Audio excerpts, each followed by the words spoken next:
সবাইকে অনেক অনেক ভালোবাসা। সবাই কেমন আছো? আশা করি ভালো আছো। আমিও ভালো আছি।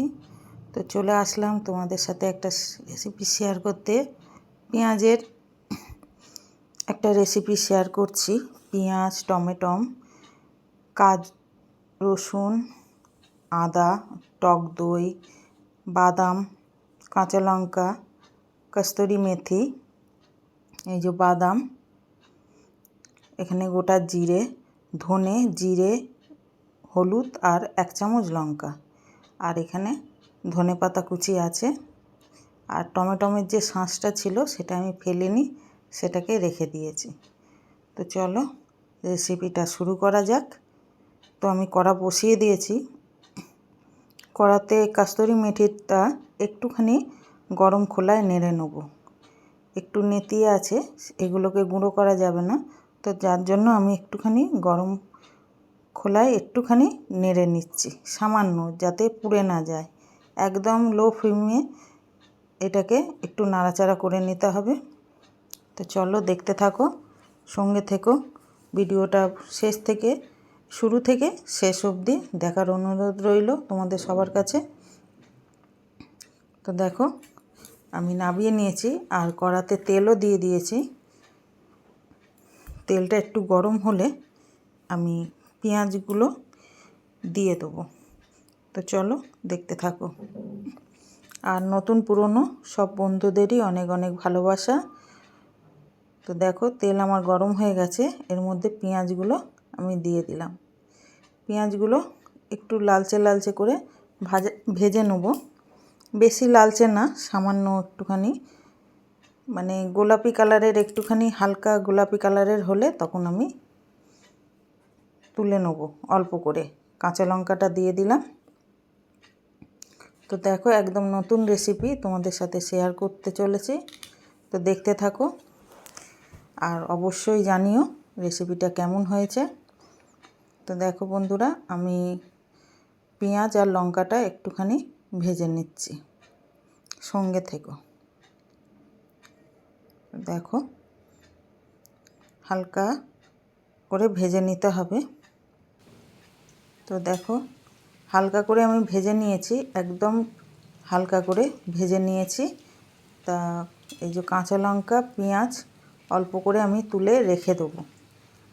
কাঁচা লঙ্কা আর পেঁয়াজটা অল্প করে তুলে রেখে দেবো। আর অল্প, ওই দুটোর মতন পেঁয়াজ, যত পরিমাণ হয় ততটা আমি রেখে দেবো। পুরো কাঁচা লঙ্কাটা আমি তুলে নিলাম, একটা দুটো রেখে দেবো, আর বাকিগুলো সব তুলে নেব। সঙ্গে থেকো। তো দেখো, দেখতে থাকো। একটা রেখে দিয়েছি আর বাদবাকি সব তুলে নিয়েছি। এই দেখো, সব তোলা, একটাই রেখে দিয়েছি। তো এর মধ্যে আমি বাকি উপকরণগুলো দেবো।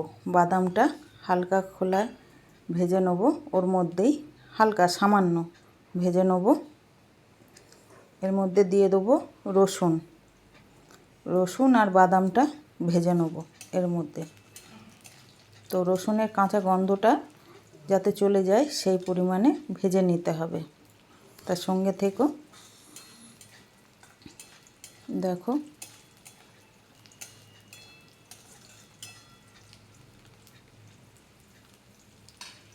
তো হালকা খোলায় আমি হালকাভাবে ভেজে নিয়ে আমি সবগুলো তুলে নেব। সবটা তুলে আমি রেখে দেবো ঠান্ডা হওয়ার জন্য। তো দেখো, ঠান্ডা আমার হয়ে গেছে। এটা মিক্সিতে আমি দিয়ে দিয়েছি। এর মধ্যে আদা কুচনো অল্প করে দিতে হবে।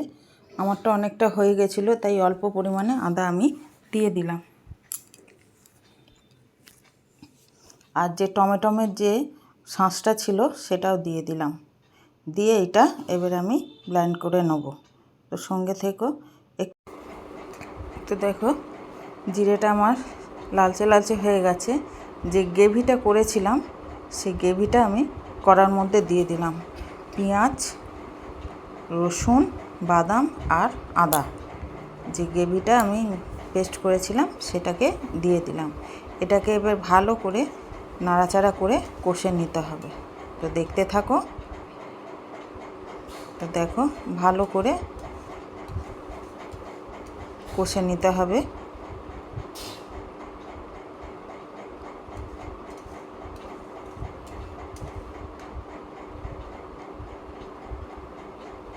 তো দেখতে পাচ্ছ আমার তেল অল্প অল্প ছেড়ে দিয়েছে। তো এর মধ্যে এবার যে মশলাগুলো ছিল ধনে, জিরে, হলুদ আর 1 চামচ কাঁচা লঙ্কা, কেননা আমি 3টে কাঁচা লঙ্কা আমি দিয়েছি, তো যার জন্য আমি 1 চামচ গুঁড়ো লঙ্কা দিলাম। তো দেখো এবার দেখতে থাকো।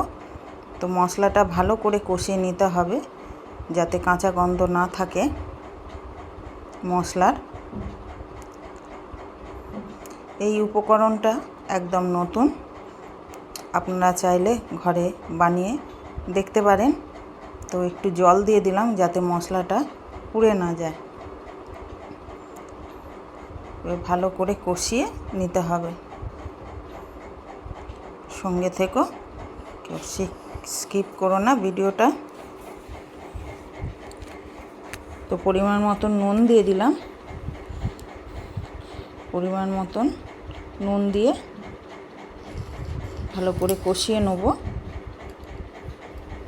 দেখতে থাকো। এত সুন্দর মানে রেসিপিটা এত সুন্দর হয়েছে, মানে খুবই সুন্দর হয়েছে। তোমরা সত্যিকারে অবশ্যই ঘরে একবার বানিয়ে দেখো।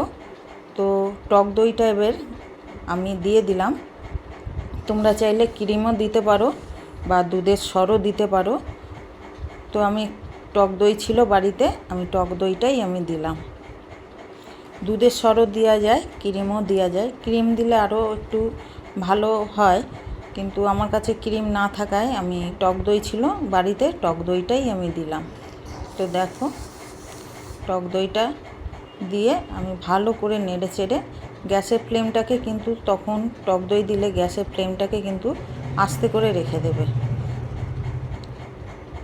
তো দেখো এর মধ্যে সামান্য অল্প ধনেপাতা দিলাম, আবার পরেও আমি ধনেপাতা এতে অ্যাড করব। তো সামান্য পরিমাণে ধনেপাতা দিয়ে মশলাটাকে ভালো করে কষিয়ে নেব। তো দেখতে থাকো। রুটি পরোটা সাথে একদম জমে যাবে এই রেসিপিটা। একবার ঘরে বানিয়ে দেখো। আধ ঘন্টার জন্য আমি ঢাকনা দিয়ে রেখেছিলাম, ঢাকনাটা খুলে দেখলাম তেলটা আমার দেখো ওপরে ছেড়ে দিয়েছে, তার মানে আমার মশলাটা কষা হয়ে গেছে। তো চলো এবার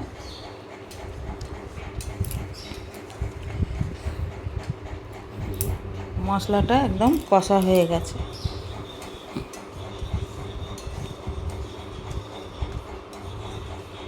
দেখো তেল আমার মশলা থেকে ছেড়ে দিয়েছে।